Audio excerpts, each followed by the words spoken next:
I'm Dr. Barry, licensed psychologist, and here I really enjoy talking about true crime, but I also watch Love is Blind.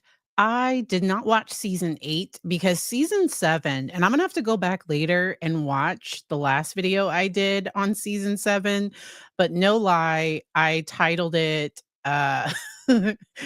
Love is Blind season 7, Can the Show Be Fixed? And I took a break from Love is Blind for a while because it just felt like it was so much. And there are ways that the show is made that I think creates additional problems.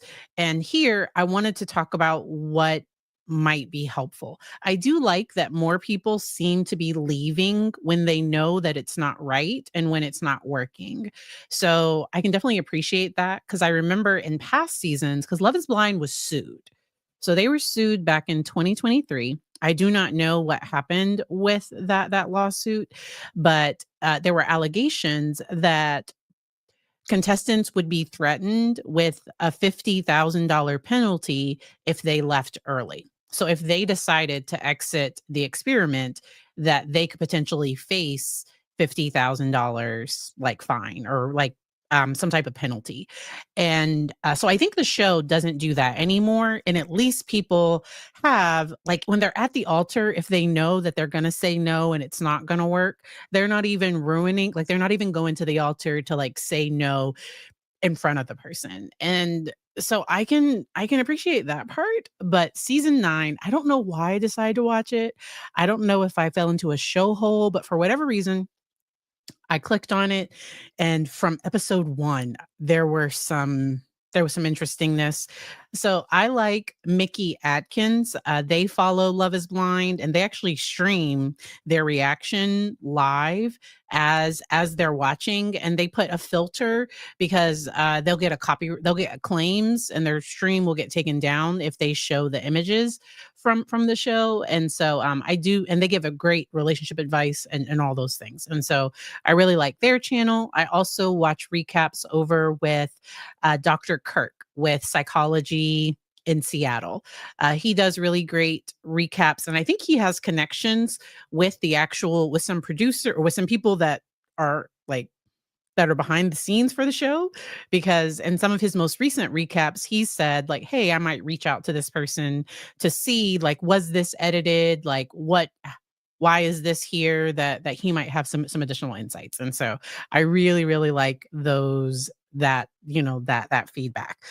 But so where do we start? Let's start with culture this season. So this season is being filmed in Denver, and there were two Asians. So Anna and Patrick both wanted to, not really just, and understandably they wanted, because the show is called Love is Blind, where people are going in not knowing the culture, not just like, what I just want to connect with another soul. I just want to see what happens. But Patrick was able to share that some of his history with being called like hot for an Asian, or just that he's received a lot of, I don't know, it's just that he's had some bad experiences. And one of his connections was Casey. And we are going to talk about that. And so Casey has released a statement, and I'll take a look at it. But so Anna was okay, so let's talk about Anna first and ghosting. Y'all.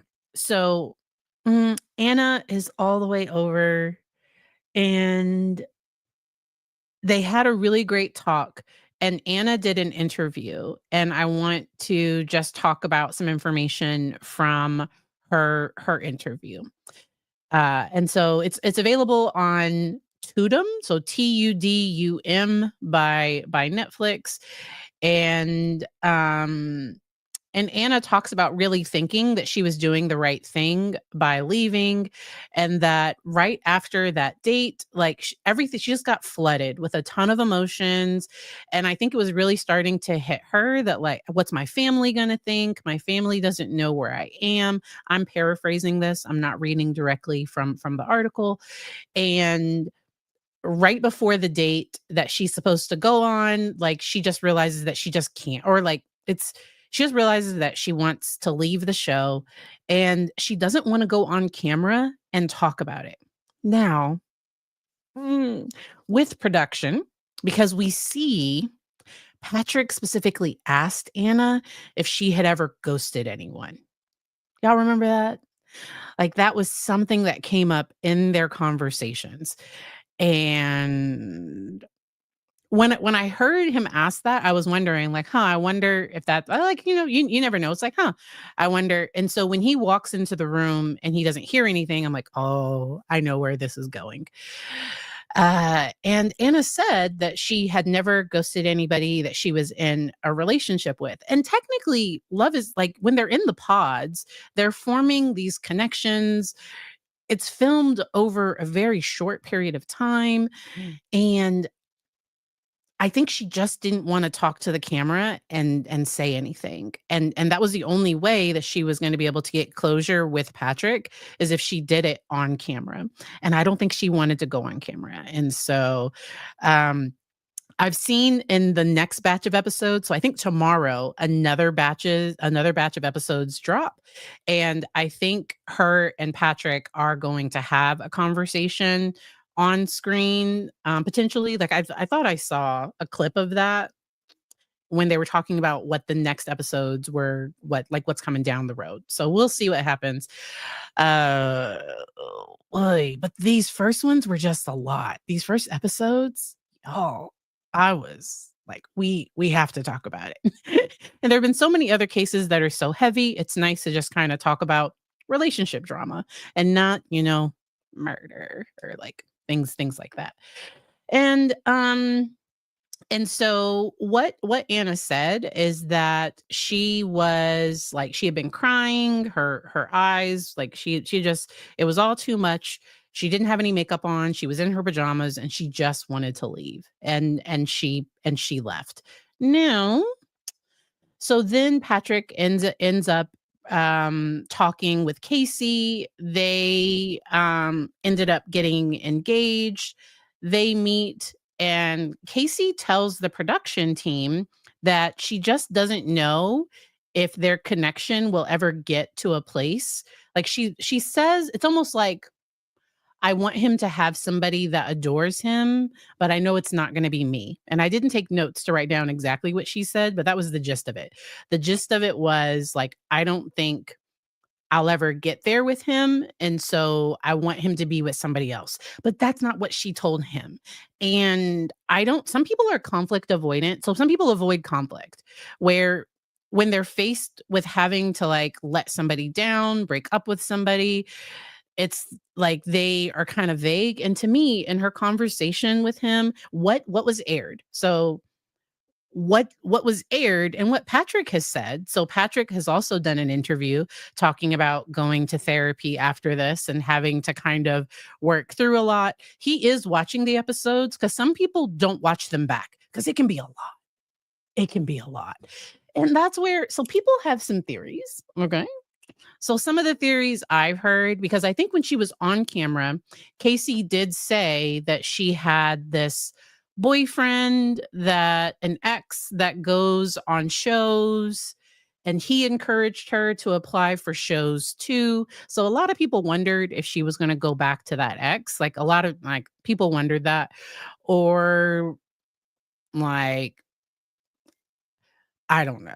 But I don't, because what she told the production team, I don't think that she was attracted to him. And to me, Patrick, like, so because people start downing him, I think he's an attractive guy, but like, I don't know. Like, it was a whole thing. It was absolutely a whole thing. Um uh and so with with Casey and Patrick, I just think the communication could have been clearer, and just that, like, that this was ending, because Patrick kind of had it in his mind, like, "Oh, she just wants to leave the experiment, but we'll continue to talk when we get back to Seattle," and that didn't happen. And, some people go on these shows, and I'm not saying this is what she did, but in general, there are some people that go on these shows for the exposure, for the additional, because a lot of people will, like, follow them on Instagram. They will, if they have a business, some people will, like, search out, you know, their business and different things. So, like, she's a hair and makeup artist, and so I don't know, but it wasn't a good look, and I think she was trying to not look racist. So let's talk about that a little bit. Let's talk about that. And Lisa, this season was just so chaotic. I watched it on 2.5. I watched it on, I think, 2 speed. I don't know. I watched it fast. 1.5, I think, is all Netflix lets you do.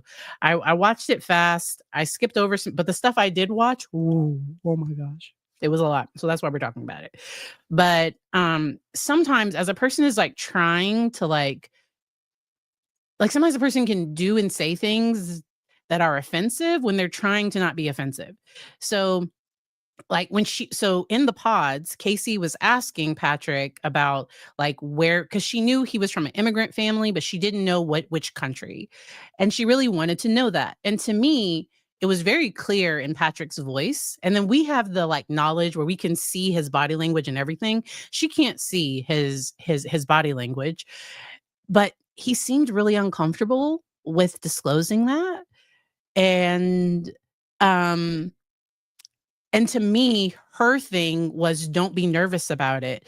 But she doesn't know what it's like to be from a minoritized group, from being, living in Denver as one, like, she doesn't know his experience. And so my own personal thing is that people have to be careful. When I don't know your experience, I can't tell you, like, hey, but I think she was trying to say, trust me, like, my family, people in my family date. I don't know, like, it was the things that were thrown out. But she was trying so hard not to. And then later she ends up not being I don't, in my personal thoughts, I don't know this for sure.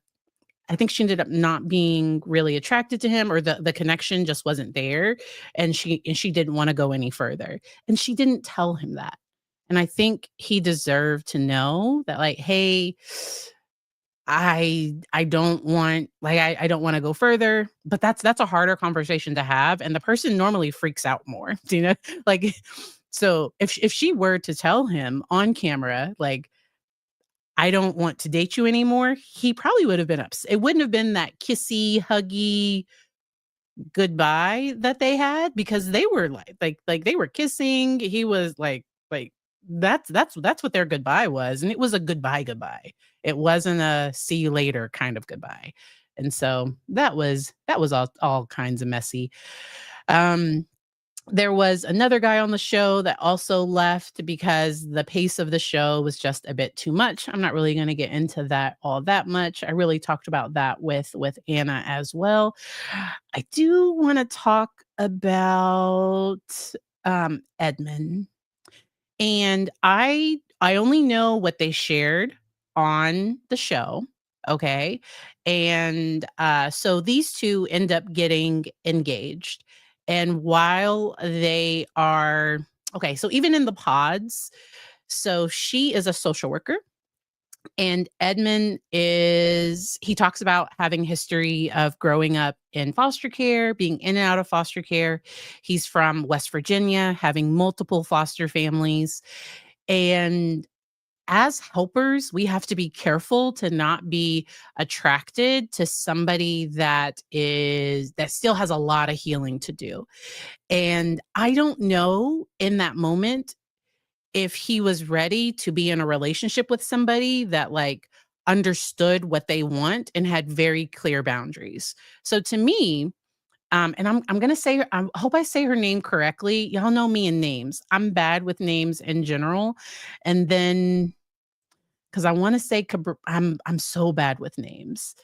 Oy, oy, Edmund, and it's Calbria, I believe.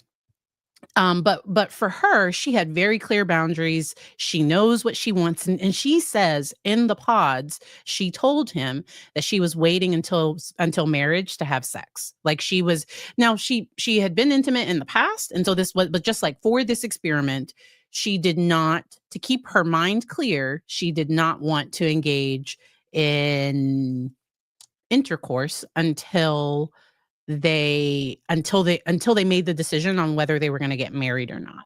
So this experiment, Love is Blind, it's a month.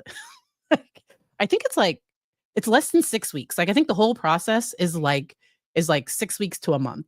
And they go from being strangers to being at an altar deciding if they're going to marry each other or not. And she has a really good point. Physical intimacy can make you feel more connected to somebody than you really are. If you're in an argument and you are physically intimate with a person, sometimes you might forgive them faster, or like sometimes people use intimacy as a way to not talk and to not have deeper conversations. And so like I totally respected her decision to abstain during the show. Now, when they are in Mexico, oy, and so Calbria went on a podcast. Y'all know me in names. It was a former Love is Blind. I think it's what the reality. Y'all know me in names, but I think it's D. I'm bad with names, but she has a podcast, and if you want to search it on YouTube, it was right on YouTube. It showed up in my algorithm. But she went on her show and just shared her experience, specifically with that argument. And she kind of gives him some grace that Edmund was drunk. Like, so that's what she says. Maybe he had a little bit too much to drink. The emotions were really strong, and his reaction upset her to where she ended up sleeping on the balcony that night. She wasn't so upset that she wanted separate rooms, but she just didn't want to sleep beside him that night, because he ends up getting very, very upset that all the other couples have been physically intimate, like they've had intercourse, and she wants to wait until marriage. And she admits to having one night stands in the past. And so that's when, like, I think he gets in his mind that, like, but I think that his reaction was connected to something else. Okay. So in general, I do not know him. I do not know what was happening in his case.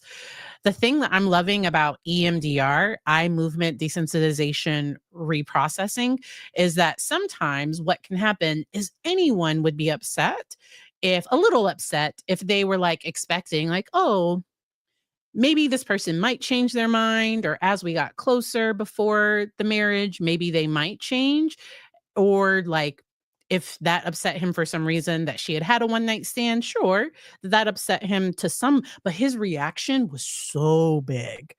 And that's where, like, it could have been the alcohol, but it also could have hit a sore spot. It could have hit something, because what he starts talking about is about like that everybody always thinks he's the good guy, and he's tired of being the good guy. And like it goes down this very, and Netflix, they played it and they let all of this air.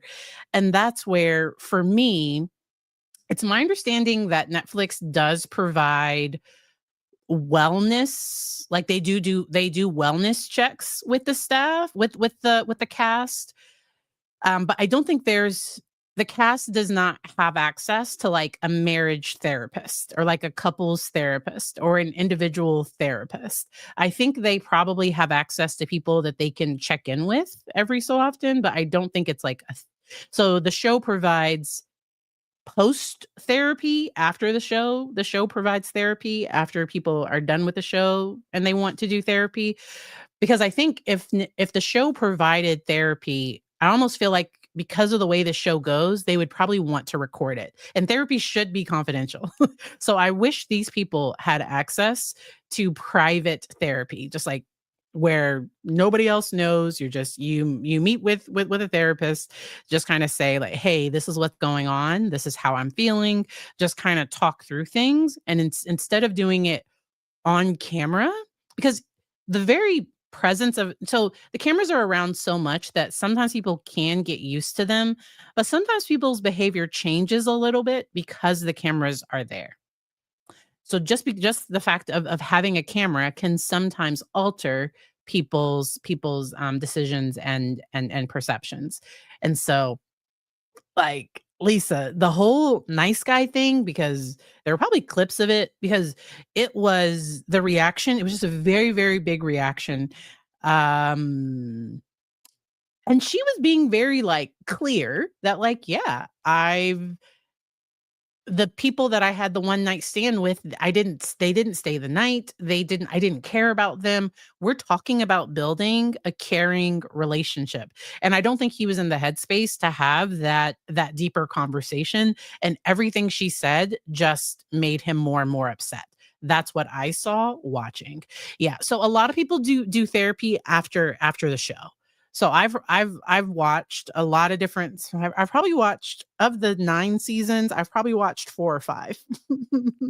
I haven't watched the newest episodes because I think there's Brazil and UK. I haven't watched the newest seasons of those. I have fallen down, like, the international, like, sometimes the international ones have, but the Brazil one, season 1 of Brazil was a little toxic to me. I've watched a lot of different of the, versions of the Love Is Blind franchise, but yeah. Oy. So, yeah, it was a lot. Um, and s and then people have tried to throw out potential diagnoses, and I like to stay away from that until, because sometimes the show is is providing a certain narrative and they're editing people in a certain way. So in my opinion, Edmund is being edited to look like an eccentric, emotional, and not necessarily, but like he's being edited in a way that, mm, I don't know if I would be happy if, like, he's and he said and did all the things, but, like, they might be leaving out times that he responded in a more calm way. So that's where I always remember that producers and editors are providing information to make us watch more. And so that's why I'm careful to not make, like, long things from it. Yeah, Lauren and Cameron, and I believe, um yeah, so they announced their pregnancy, especially after they struggled with, I think, because I think they talked openly about, getting pregnant was not easy for them. And so super, super happy for them. There were some couples that worked that I wasn't sure if they were gonna work. Really happy for Bliss, and I forget the guy's name. But I was not surprised. There was one that they recently announced a divorce, Love Is Blind divorce, but they didn't even live in the same they didn't live in the same place. It was Lydia and Milton. I was not surprised by that one. They were one I didn't want them to say yes, and I'm not like, who I'm just watching. Like, I'm not anybody special. But it didn't seem like, let me share this screen. Like, it's wanting to do all the ads. Stop with the ads. Let me just share my screen. But yeah, Lydia and Milton, oh, there we go. Okay, I think it's gonna let me do it. Let me share quickly. Oh, see, it popped it up again. It knows. Stop it. Make it go away. It's not going away. All right. So we're not gonna worry about that. Okay. But let me know if you all have any general questions. I do think a lot of things are just for views. Um I do think that there has to be more than and I don't, so I'm not saying that people that are engaging in physical intimacy, that's going to be a problem for their relationship or anything like that. I think Calbria set some very specific boundaries for herself, and she is sticking to those, and I really respect that. And she says that she communicated it clearly in the pods, and consent is important, and consent should be enthusiastic and she felt, and so in her interviews she's talked about feeling like she was pressured to be intimate when she didn't want to be, and she said no. Like, she was like no. And I was just glad to be able for people all over to get to see, like, hey, his reaction to her no, that's not how somebody should react to when they're turned down. So, like, if I wanted to be intimate and my husband didn't, it would be like, "Okay," like, "Oh," but, like, it's fine. If he wanted to be intimate and I didn't, it would be like, "Okay," but, like, so that big reaction of, "How could you? Do you not love me?" Like, that's when it can seem as though that can just come off a little coercive, manipulative, like, it can come off problematic, and she did give him the benefit of the doubt that she thinks alcohol was a thing. So this is on Netflix. So Love is Blind is a show that is on Netflix. This is season 9, okay? It is a mess. If you decide to watch, it is a huge, huge, huge mess. And so that's where I always like, because sometimes people do get a bad edit. What I mean by the bad edit is sometimes they'll do like a mean girl for the show or like somebody that's drama, and they will show, and who knows if the producer said like, "Hey, go and ask her about how their blah blah blah went," or you don't know what's happening behind the scenes. Um but yeah. Ah, and, B. Michigan watched Love is Blind from the beginning, but not so much the later seasons. So I do think the earlier seasons, I think the people going into the experiment, because you didn't have people come out of it famous afterwards, but I think as this has went on longer, I think some people may go on with the idea that like, "Hey, I could end up like marketing my business," or like, I don't know, like I think sometimes people will, and I'm not saying that they say that, but it can feel a little disingenuous. I don't know. It can come off a little odd to me, but I s I and I did also just want to remind you all, I did an episode, so I have a reality, what do I have an entertainment playlist. And I'm gonna link it in the comments, but I did one on, because Love is Blind season 7, I think that was a season where I did not want anybody to get married. I was hoping they all said no. It was 80. 80 is the one that has the podcast. And I forget which season she was from, but season 7, I did not watch season 8. And it's my understanding that season 8 was relatively bland, but season 9, this has been so much drama so quickly. And I don't have a couple that I'm rooting for. Anybody that's watching now, do you have a couple that you're rooting for? Like, I don't have one. In the past, I did. So, like, Cameron and Lauren, I was like, "Oh," I was so happy for them. Um, there have been other couples, I was like, "Yes," I was so happy for them, and then this season, for where we are now, I'm just like, "Ugh, this seems like it'll be a problem." I don't know that they've ever had a season where everybody says no.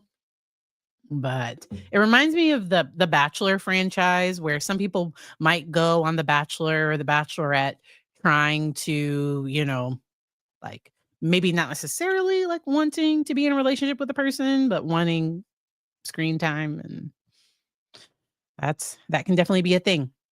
So, for anybody that watches true crime, I am super excited. I am going to be a guest on Courtroom Confidential tomorrow. So, tomorrow night at 8 p.m., I will be a guest on that show. It's 8 p.m. Eastern, 5 p.m. Pacific, and then you figure out your time zone from there. And tonight at 7 p.m., I will be going live with Kathy and Paul. So Kathy from Gossip, Rumor, and Innuendo, and Paul from Reporting Live from My Sofa. There is a whoo. So the case Sarah Hartsfield. If you don't know anything about the case, I have a very thorough overview. She is charged with unaliving her fifth husband, and her children have testified. Her one of her ex-husbands have testified. Like there's just this case has been, oh, and so the three of us are getting together and that is going to be a blast. I'm super excited about that. I am going to continue to watch this season. I don't know if I'll do another video because I don't know if there will be like I don't I don't think Edmund and I don't think they'll make it to the altar. Maybe they will, but I don't. And if they do make it, I don't know that they'll say yes. I don't know. We'll see. I've been surprised before. I could totally be wrong, but to me, there are some red flags that he might not be ready to get married right now. And when you have a history of childhood trauma, especially attachment traumas, sometimes you can bring some of those wounds into a new relationship. I do not know him. I do not know like what's going on. Um, I just watched the season and uh, it was interesting. I will leave it there. I do wish everybody the best. I do hope that people are in therapy and that they are supported. I try to be kind, so I hope nothing I've said has come off like because sometimes people do watch these back. Um, and so I hope everybody uh, heals and moves forward. It's been tough. We are gonna have so much fun tonight. That is tonight. That's in about an hour and a half.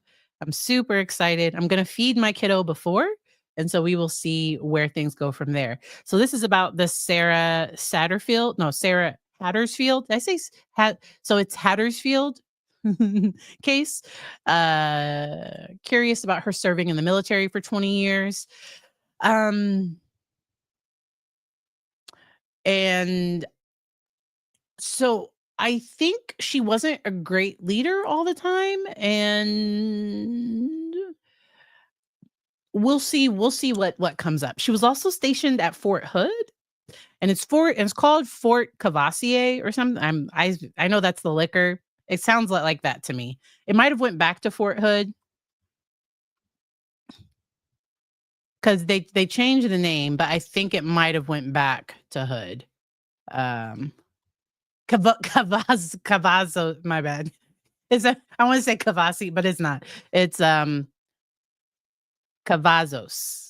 Cavaz I'm probably saying that wrong. But they changed it back to Fort Hood. And so, there were lots of problems. There have been, so that's a base where a woman went missing, and it was actually, like, turns out I think her superior officer was arrested and charged. Like Fort Hood, they've had some problems. They've had problems with like active gang activity. Now, people were fired, a whole bunch of people were fired, and things are supposedly better, but like mm, Fort Hood. Okay. Hmm.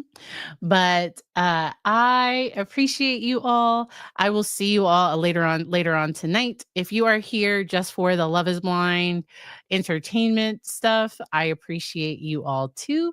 I will see you all next time. Have a good one. Bye.